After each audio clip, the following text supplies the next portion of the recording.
Mesa, Dina Bonivi, Jameson Blake, Jane Oineza, and of course our lead stars Ivana Alawi and Joshua Garcia. All right. Masayang kwentuhan ito. We're about to discover how they put their heart into this series.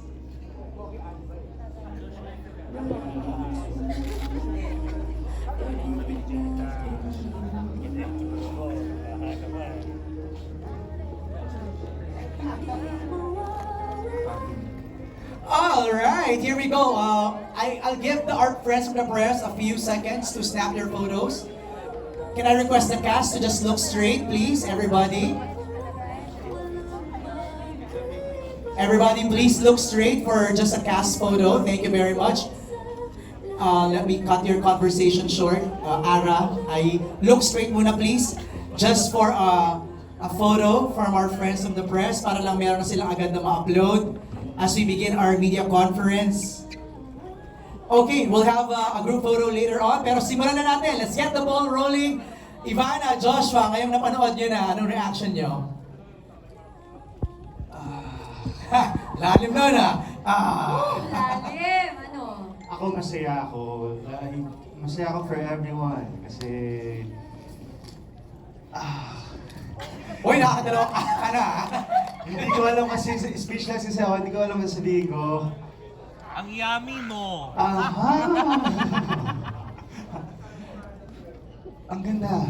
Ang ganda. Pero kung ano yung napanood nyo, ano pa lang yun, naka-fast cut yun. So, kapag napanood natin yun sa Prime, mas kumpleto, mas ramdam natin yung bawat eksena. Okay. Kung mapapansin nyo, medyo mabilis lahat yung putol. Pero we like it. I like the pacing. Perfect na Talaga? perfect. Yes. Oo. Walang hingahan. Oo nga eh. Yun ang gusto natin. Yun ang mapapanood nyo sa Prime, di ba? Nagsimula kami ni Ivana nakaupo, yung ending nakaganon na kami sa upo. I'm sure, Ivana, what do you want to say? Maganda. Sobrang ganda. Actually, kanina habang pinapanood ko, sabi ko, grabe, parang pelikula. First episode pa lang ng Love is Never Gone, ang dating niya ay talagang parang movie, parang nanood. Ganon siya kapuno. It's full of action. Ang daming mapapanood. Para siyang, di ba? Totoo. Na. Yeah. At simula pa lang yun. That's just, we're just getting started, di ba? Yeah. I'm sure Ang ganda nung umpisa namin, yung opening scene Yes, namin. nagulat ako. Oo. Tapos para kaming, hindi Masabog kami yun. makahinga. Tapos yung ihi ko, pinigilan ko from start to end. Kasi hindi ayoko umalis. Ivana, nung patapos na yung pinanood namin, hindi rin kami nakahinga. Ha? Ayun na nga. Same! Grabe! Okay. Nakita niyo yung bibig niya, di ba? Ha? Yun yung sinasabi ko. Ano ba yung bibig niya? Hindi mo na ma-elaborate. Yes. Makikita niyo na lang sa Love is Never Gone. Yun na. Kaya download the app now. If you still don't have the Prime Video app, go ahead. Because like I said kanina, Love is Never Gone will be shown exclusively at the Prime Video app. Okay. First question kay Direk Jojo and kay Ai Tamayo, our creative manager. At siguro kay Direk Manny Palo na rin. Being set in a different country, how did you and the team approach the writing and direction of the series? Is there going to be something that the audience will experience for the first time? So let's kind of divide the question, no? Siguro kay Direk Jojo and Direk Manny, paano yung naging approach nyo in the direction of the series? Dati ang may mga serye tayo sa ABS na napapanood sa Africa, dubbed in their local dialect. No? Pero ito ngayon, film siya actually in Africa, or more specifically in Morocco. And then, nung ginagawa yung kwento, ang ano sa amin, it has to be full of action also. So, Siyempre, no, when I direct any project, any series, I consider first and foremost the narrative. Second, all the other elements like location and all the other elements within that location, kung paano ko gagamitin yan, and the actors, of course.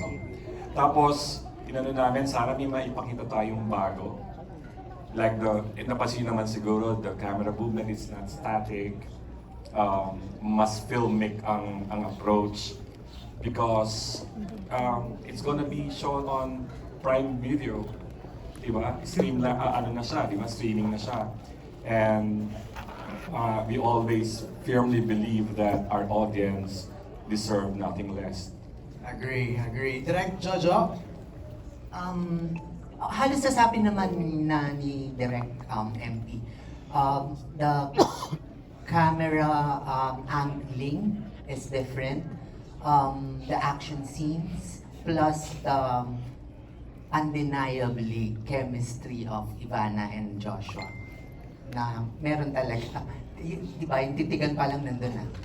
With the Morocco in the And background. the texture of Morocco. Diba? Ganda. Yes. Yung question pala na yun came from Patrick Villanueva of Business Mirror. So yung second part ng question ni Patrick, ay baka you can answer that. Is there going to be something that the audience will experience for the first time? Story wise siguro, no? For the first time, marami. Actually, it's a combination of yung something old and new, and it's a classic. Kasi syempre kahit na shoot ito sa Morocco, sa bansang hindi pa natin napuntahan, parang it's very important na yung main character na nandun, na Pinoy, ay pinanood natin, nararamdaman pa rin natin yung pagka-Pinoy niya. Right. So, OFWs, di ba, marami. So, parang we resonate with Teo's character, di ba? We understand Liana's character at yung mga Pinoy na nandoon. Ay, Ano ba nauna? Cast o kwento? kwento. Kwento. Direct Manny, you mentioned that kanina, di ba? Yeah. You offered it to Joshua and Ivana, immediately they said yes. Easy yes, Joshua? Easy yes? Yes, ano direct man yan. Pagka nag-no ako, baka sabakin. Joke. Joke lang. Lahat ng ginawa ko sa lahat ng ginawa ni Joshua sa Dreamscape, ako yung director. Hindi siya pwede tumanggi. Oo, yeah. That's why, Ivana, it was an easy yes for you, for sure. Yes, nung Oo. sinabi ba ng Joshua, yes. Nung sinabi yung kwento na it's action, love, sabi ko yes, tapos isushoot daw sa abroad. Ay, bongga, first time ko kasi yun eh.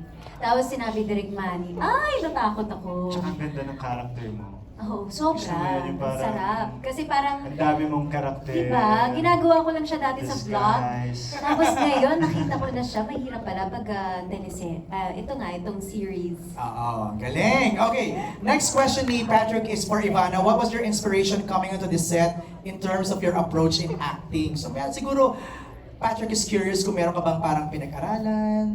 Ako ba yan? Sa akin No, ba si yan? Ivana. Okay. Kung meron ka daw pinag-aralan, like ano ba yung preparation mo? Tama Ay! ba? Are you May- interpreting what I said? Yes. Okay, Ganun. kailangan pala ng interpreter. Ganyan Okay. siya ka-generous. Okay. Ganyan! Hindi, first scene ko kasi French. Hindi ako marunong mag-French, hindi nga ako marunong mag-Arabic kasi nag-aral kami sa British school. French, tapos si Direk Manny, syempre natatakot ako kay Direk. Inaaral ko sa hotel, mga 3 araw. Je m'appelle, Ivana. Ganyan. Ganyan. So, inaaral ko talaga kasi ayoko talagang mapagalitan on my first day. Tama. Yes. You have to deliver, di ba? It's very hard kasi iba-ibang character ang kailangan ko ipakita. So multilingual ka dito. Oo. Nag-French ka. Arabic, Spanish, English, everything. Wow! Iba din naman. ah. Japanese. May Japanese din? Yes. Lahat talaga. Multilingual. Thank you, Ivana. The next set of questions galing naman kay Chelly Grace, ang ating TikTok content creator, to Joshua and Jane coming from your PBB days. Actually, nag-surface yung clips na nakikita ko online, ha? Where many rooted for you, for your pairing. How was it collaborating again, and what personal or professional growth have you noticed in one another? Naks. Hindi, ano ba? This isn't the first time naman nagka-work kami after PBB, pero it's been a while. First time in a long time. Ito yung first na mahaba natin. Yes, together, right? yes. Kasi dun sa nakaraaning sa movie, medyo bitin ako eh. Nabitin ako. Nakadalawang araw lang ako doon. Hindi, meron na tayo una na saan ka na kailangan kita. Oo, serie una. O sige na nga. After After that. ng mahabang panahon, nagkaroon tayo ng Yes. sarili buhay. Ito ulit yung parang... So maraming salamat sa pagpapauna. Wow, sila. Uy, wala kayo sa PBB house. Pero sarap na kwentuhan niya. Nakikinig lang kami. Go ahead. But me, masaya ako na si Jane ay kasama ko dito. Alam mo yun, kasi nakakatuwa din na ma-reunite ka dun sa mga dating ka-housemate mo, di ba, sa BBB. And then, sobrang comfortable na sa isa't isa. I don't know why. Bakit ka ba? Eh kasi, marami nang pinagdaanan. Parang si Lara Jean at si Saya. Teo, marami na silang So, pinagdaanan. ano masasabi ko, perfect din yung character natin. Oo. no? Yeah. From that PBB tandem to another PBB tandem. Let's go to JM. Naman! Yes! JM and Fiang. Atake! Atake. Ang question ni Chedi is, Galing mo dun. how does it feel to step into a major series and share the screen with highly acclaimed performers? And can you talk about what you've learned from working with these actors? And hindi ako kasi kami honestly ni Fiang, una pa lang ang nasa mata na namin is yung mga knowledge na ma-adapt namin working with these veteran actors kahit sila Direk Manny, sila Direk Jojo. Doon kami nakafocus eh. Siyempre, mas nangingibabaw yung pressure, yung kaba kasi first time namin ganitong klase ng series, ng project. And siguro, hindi na lang kami nagpapatalo sa pressure, sa kaba na napipil namin. Siguro mas nakafocus kami sa maa-adapt namin sa project na to, sa matututunan Matututunan namin yun, after tama. ng gawin tong project na to. Agree. At ikaw, anong masasabi mo? Ganda! Ganda no? Ako... of course, ito yung first series with JM din and kasama yung mga veteran actors, actresses. Grabe. Tsaka nung time na nag-storycon pa lang kami, grabe na yung kaba namin dalawa. Kasi nga first, hanggang ngayon na patapos na yung series na to, sobrang grabe pa din yung kaba namin. Kasi, syempre kailangan namin aralin kung ano yung roles namin. Tama? And then, of course, yung mga co-actors naman namin, sobrang generous nila. And pagka kunwari nahihirapan ka din talaga sa eksena mo, pagka nadidrain ka na, very generous lahat ng mga kasama namin dito. Oo, parang dapat parang sponge ka lang dyan. Absorb ka lang ng absorb. Yes! Because Fiang, JM, you're working with Dina Bonnevie, Yes! Michael Vanessa, Hi, Mom! Hi, Epi Dad! Quizon, and Aramina. Grabe. Let's hear from them. Okay, Michael, how was it working with these young actors and doing Love Is Never Gone? Oh my, this is one of the experiences I've had that will really remain in my heart. Kasi I really enjoyed this set. It's my first time to work with Direk Manny, Direk Jojo. I've worked with Josh, but I've worked with Jane. But this is the first time na mas matagal yung pagsasama namin ni Josh at saka ni Jane. First time with Ivana. First time with Ara also, with Epi, we've done something before. And of course, the newcomers, like sila Jameson, si Fiang, at saka si JL. Unang-una, yung character ko, I really enjoyed playing him.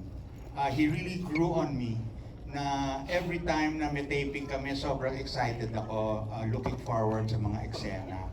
Because Divino is really a very, how should I put it? He's a colorful character. He's very complex. Ang dami-dami niyang pinagdaanan at ang dami-dami niyang pinagdadaanan. And of course, like I said kanina, dun sa the making, he has his own little secrets. I'd like to congratulate Josh, Ivana for a wonderful job based on the first episode. I did not expect that it would come out this way. I worked with Josh in It's Okay to Not Be Okay, and then watching him here, masasabi ko talaga isa siyang ganap na artista kasi two different characters. two completely different characters na talagang nagmarka, yung difference from this to, from It's Okay to this. And then Ivana, what revelation. Hindi ko siya in-expect. And I also want to give a special mention to, I told her this na for a newcomer, she really has something to offer. And I believe that she will be one of our future best actresses, si Fiam. Wow! Magaling siya. She knows her job. She knows her character. Basta, yun, magaling siya. In general, magaling siya. And she, like I said, she has the potential to be a really, really great actor. Wow! Thank you, Kuya Michael. We want to hear from Miss Dina Bonnevie. Welcome back to ABS-CBN after a long time. This is my comeback to ABS, not my comeback. First, I mean, after a long time. After a long time. Dreamscape. So I'm also very happy that I was given this role. I've worked with Direct Jojo many times and Direct Manny Palo. Parang he took the place of one of the directors before sa Blood Sisters. Nung una medyo natakot ako, sabi ko, no, Manny Palo. But then, when he worked kasi with us sa Blood Sisters, sabi ko, magaling siyang director kasi he's very meticulous with the characters, with the script. Nakikialam siya, bakit ganito, ganyan, inaayos niya. So, anyway, long and short of it, I was very happy to have been offered the role. And I worked naman with Mike. Jameson is the first time. Jane also first time. But I really, really wanted to work with Joshua kasi nung napanood ko siya sa movie na he had a movie with Julia na sabi ko, ang galing ng batang to, gusto kong makatrabaho. And then I saw him pa again sa yung movie niya with Maricel, yung Meet Greet. Sabi ko, ang ganda ng area nilang dalawa, yung mahabang-mahaba niyang area. Sabi ko, alakpak talaga, ang galing ng batang to. Ivana, I wanted to meet her for the longest time kasi nagva-vlog din kami in family, di ba? So, sabi ko, gusto ko ma-meet yung vlogger na yan. But I didn't expect her to be really warm. Akala ko mataray siya, pero she's so super bait, she's so loving, very generous. And then, JM and Fiang first time, but naku, Fiang is like my baby girl.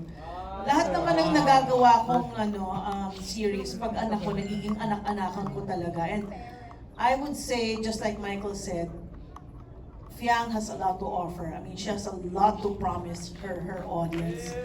She is a multifaceted performer. Talagang, kahit na magulo yan before the scene, kahit magulo yan. Pero pag alam niyang iiyak siya, tinitingnan ko makaka-deliver ba to? Yung eksena namin na talagang confrontation, sasampalin ko. Takot na takot siya kung sasampalin ko siya, sabi ko, hindi kita sasampalin. Hindi ako nananampal.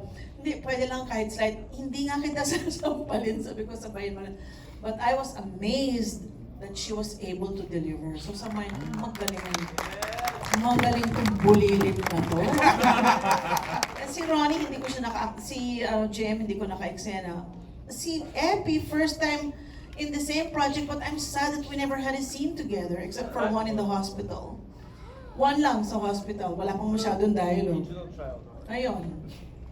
And then si Ara naman, first time to work together, at least nagkaroon kami ng sagupaan ditong confrontation. Big the kabet!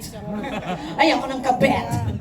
So yun. And si Ivana also is a revelation kasi akala ko si Ivana, vlog lang yan. But then, you know, si Ivana kasi knows how to use her eyes na talagang makes her eyes the windows of her soul. So alam niyang gamitin ang mga mata niya. Eh lalo na si Joshua naman talagang maaantig ka sa acting niya eh. Minsan kahit na walang dialogue, presence niya lang, yung mata niya lang, sabi ko, ano pang batang to. So I'm very proud. And Jameson is my first time to work with him. I'm so happy naman to be his mama.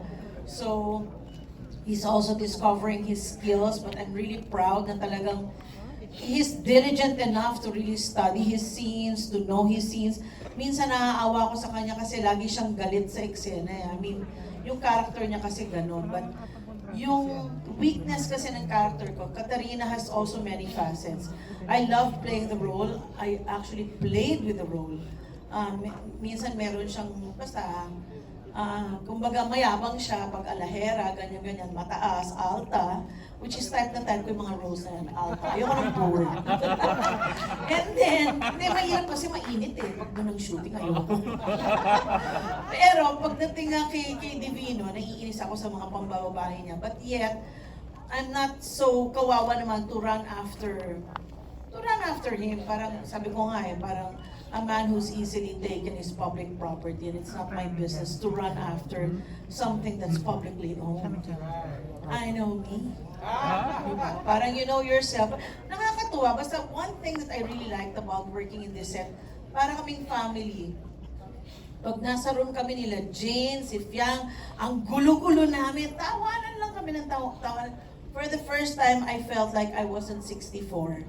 I felt like I was in my 30s or 20s kasi giggling talaga kami, all the mga kilig days ng mga mako. If the walls only had ears. At saka ang sarap sa set na to kasi madalas magpakain ng mga direktor. Ah, yun naman pala. That's a secret. Ang dalas magpakain, ang sarap naman magluto ni Direk Jojo. Ay, grabe. So, bonggang-bongga na nakasama ko sa project na to. At sana may next. Yun. Makakain uli ako. Thank you, Miss Dina. Grabe.